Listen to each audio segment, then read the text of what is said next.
Alors ce qu'on veut là, c'est déterminer l'intersection d'une sphère avec un plan, section plane d'une sphère. Alors déjà, ce que je vous conseille de faire, c'est de faire une coupe. Donc vous avez ici une coupe, c'est-à-dire une section plane de la situation, et ça va représenter la sphère, donc j'ai coupé en fait, et ça va représenter mon plan. Donc vous voyez, c'est une coupe. Donc ça, c'est le centre de la sphère, et ça, c'est le rayon de la sphère. Donc j'ai fait une coupe. Donc vous voyez, il y a en fait 3 situations. Bien. Donc le rayon, je vais le mettre ici, parce que je vais faire quelque chose d'autre après, le rayon, voilà. Donc soit le plan est assez loin de la sphère et il n'y a pas d'intersection. Pas d'intersection, soit ici, le plan, il est tangent à la sphère, il y a un seul point d'intersection, soit le plan coupe ici la sphère, et donc quelle va être l'intersection? Alors ici, je vous rappelle, c'est une coupe, donc l'intersection, si on tranche la boule selon un plan, l'intersection, ça va être un cercle. Un cercle dans ce plan-là. Donc il y a 3 situations possibles. Pas d'intersection, un seul point d'intersection, donc plan tangent à la sphère, et un cercle d'intersection.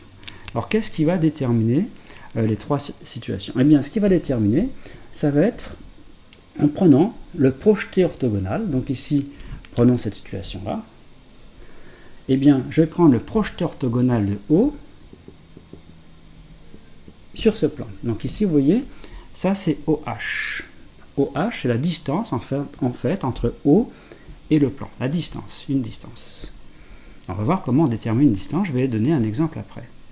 Donc cette distance, si je l'appelle D, j'appelle D cette distance, eh bien, je vais comparer la distance, ici, cette distance-là, au rayon.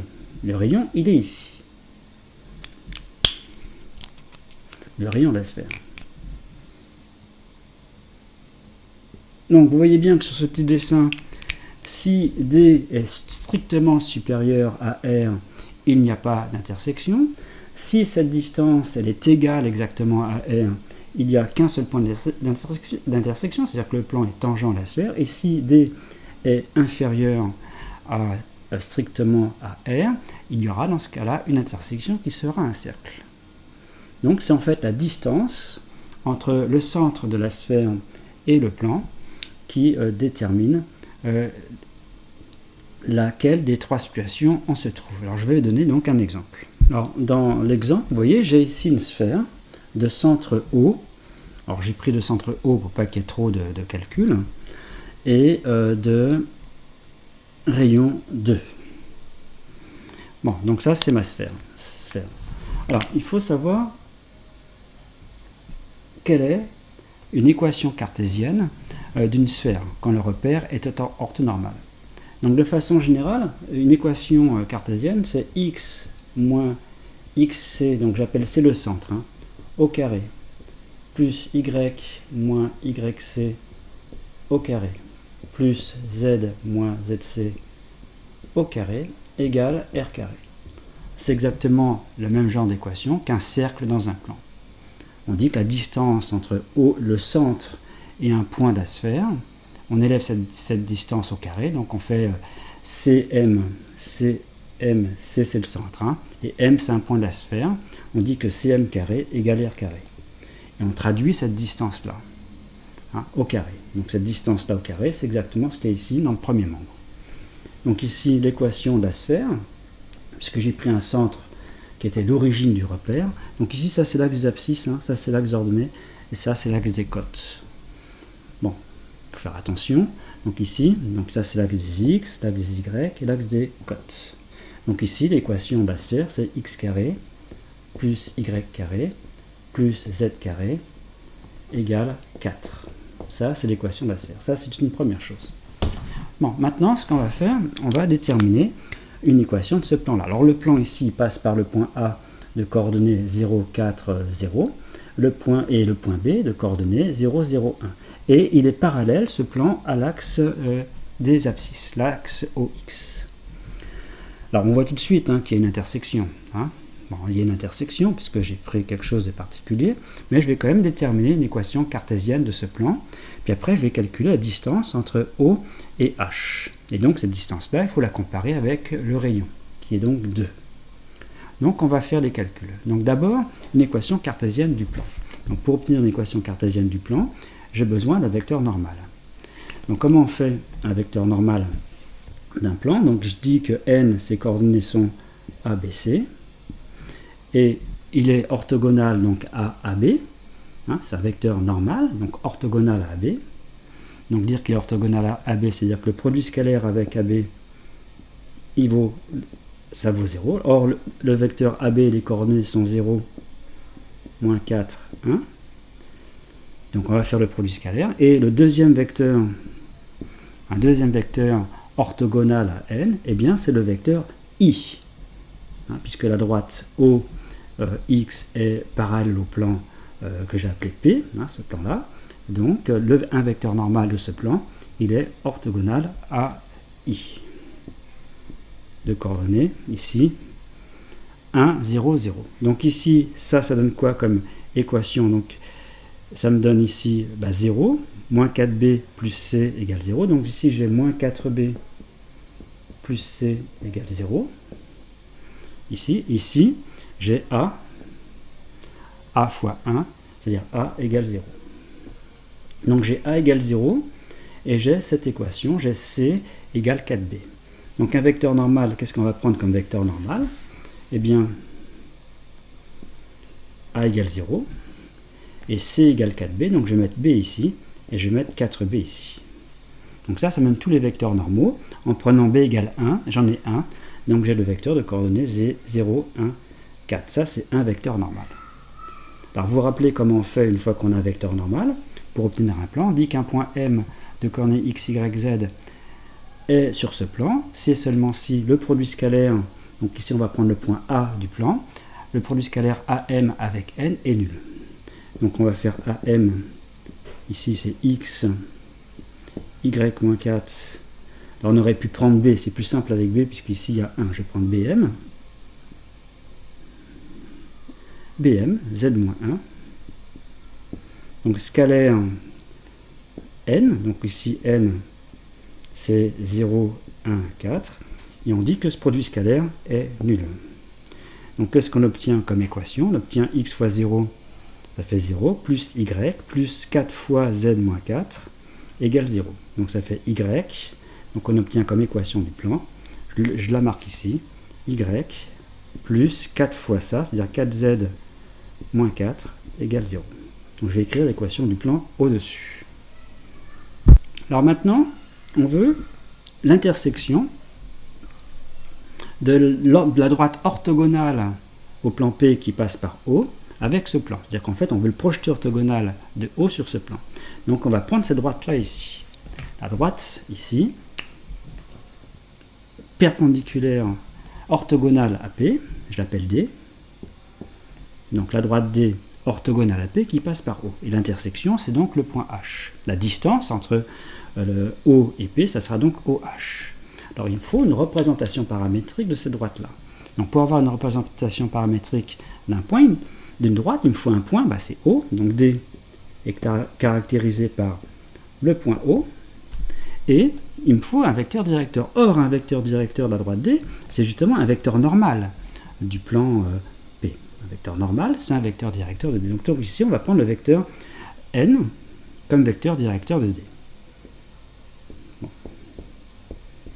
Alors quand vous avez ça, vous aurez automatiquement une représentation paramétrique de la droite. C'est x égale xo, c'est-à-dire 0 plus 0t, donc ça fait x égale 0. Y égale 0 plus 1t, et z égale 0 plus 4t. Bon, donc là, vous avez une représentation paramétrique de cette droite-là. Et là, vous avez une équation cartésienne du plan P. Donc comment on fait l'intersection? Donc là, on sait qu'il y a une intersection. Donc pour obtenir l'intersection, alors je vous rappelle la méthode. On prend x, y, z ici qu'on injecte. Donc je vais le faire ici. Donc si j'injecte ici, ça me donne quoi? donc je remplace y par t, donc ça fait t plus, et je remplace z par 4t, ça fait 16t moins 4 égale 0. Donc ça fait 17t égale 4, donc t égale 4 17e.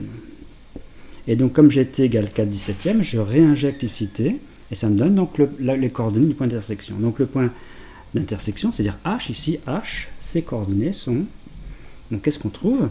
0, t, c'est-à-dire 4 17e, et ici, z égale 4t, ça veut dire 16 17e. Donc on a ici les coordonnées du point d'intersection de D avec P, c'est-à-dire les coordonnées du proche orthogonal de O sur P. Alors voilà ce qu'on a obtenu, la sphère, le plan et le point ici, qui est le proche orthogonal de O sur le plan. Donc ici j'ai refait la coupe pour bien montrer ce qu'était le point H, le projeté orthogonal de O sur le plan. Ici le plan P, je rappelle, c'est le plan ici noir. Bon, et donc il faut comparer OH à R. Donc ici on doit avoir OH plus petit que R, c'est-à-dire OH carré plus petit que 4, puisque le rayon ici c'est 2. Hein. Le rayon ici, je rappelle, c'est 2 de la sphère. Donc on va faire OH carré. Donc si on fait OH carré, c'est pour ça que j'ai pris O comme centre de la sphère, parce que ça fait quand même moins de calcul. Donc si je fais OH carré, bah, ça fait 4 17e au carré, plus 16 17e au carré. Et donc là, je vais vous donner une valeur rapprochée de OH carré, moins de OH. Donc en fait, on trouve exactement OH carré égale 272 sur 289. Ça, c'est un nombre qui est plus petit que 1.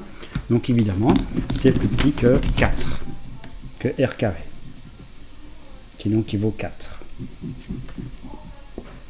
Donc oui, on est dans cette situation. Et donc l'intersection du plan avec cette sphère, c'est donc un cercle. Alors le cercle, il va falloir quand même déterminer ce cercle. Donc le cercle, attention, un cercle dans l'espace, ça ne veut rien dire. Hein. Bon, si on donne uniquement, bah, ça veut dire quelque chose. Mais si on dit uniquement le cercle de centre quelque chose et de rayon quelque chose, dans l'espace, il y a plein de cercles comme ça. Donc ici, on va dire le cercle. Donc le cercle, ça va être lequel? Bah, ça va être le cercle ici de centre H. Hein, donc c'est un cercle du plan P.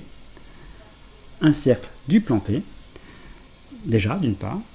Le centre de ce cercle, c'est H, et le rayon de ce cercle, je vais l'appeler petit r, et bien le rayon, c'est ici, cette distance-là, petit r.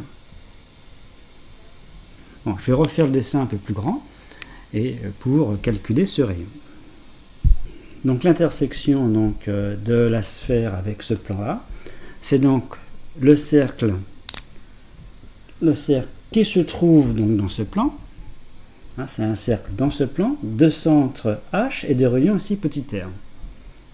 Là, c'est ici une coupe. Donc ici, vous avez les deux points du cercle dans ce plan.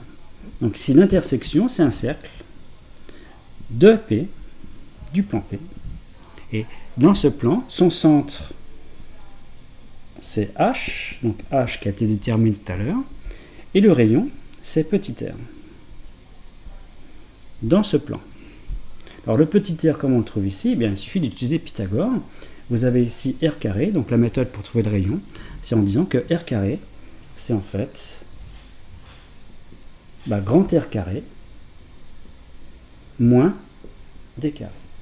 Et après, vous prenez la racine carrée pour avoir petit r. Je rappelle que grand R ici, dans l'exemple, c'était 2.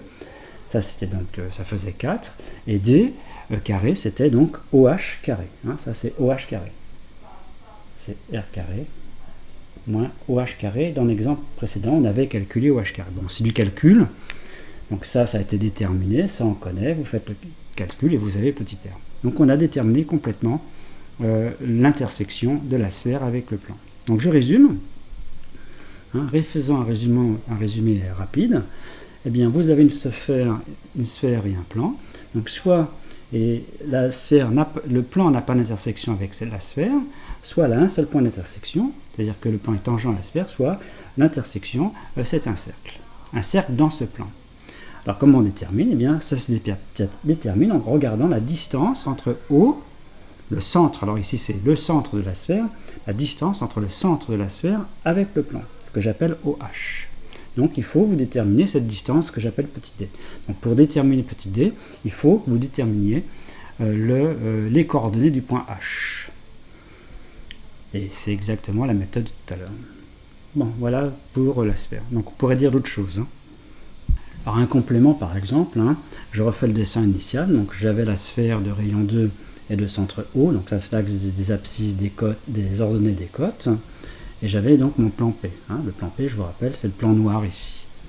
Et on pourrait obtenir ici les deux points d'intersection. Vous voyez, les deux points d'intersection ici du plan P avec la sphère, qui sont les deux points d'intersection qui se trouvent sur le plan OYZ. Bon. Alors on sait que ces deux points sont donc des points du cercle de tout à l'heure. Je vous rappelle, le cercle de tout à l'heure, c'est le cercle de centre H et de rayon petit r dans le plan P. Le plan P, c'est ce plan-là. P. Le plan d'équation cartésienne y plus 4z moins 4 égale 0. Bon, dans ce plan, on a un cercle. Et donc, on a ces deux points sur ce. Alors, c'est pas facile à tracer le cercle, parce que on ne sait pas exactement où se trouve le point H. On pourrait essayer de trouver, donc, de représenter le point H, et donc on aurait ici le point H, et on aurait deux autres points donc, du cercle.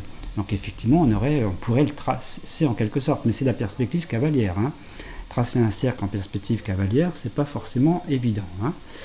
Bon, alors, comment on fait donc concrètement pour trouver ces deux points? Eh bien, il suffit de dire que x égale 0. Donc, parce que c'est un point, ce sont deux points du plan O, Y, Z. Donc si on fait x égale 0, donc il suffit de faire x égale 0 ici. Ça fait y carré plus z carré égale 4, puisque c'est sur la sphère, et on a y plus 4z moins 4 égale 0. Donc on sait que x égale 0 déjà. Bon, il suffit de trouver y et z. Alors comment on fait pour trouver y et z? Eh bien vous voyez, on a y égale 4z moins 4. Donc y c'est 4 moins 4z. Donc on remplace y ici par 4 moins 4z.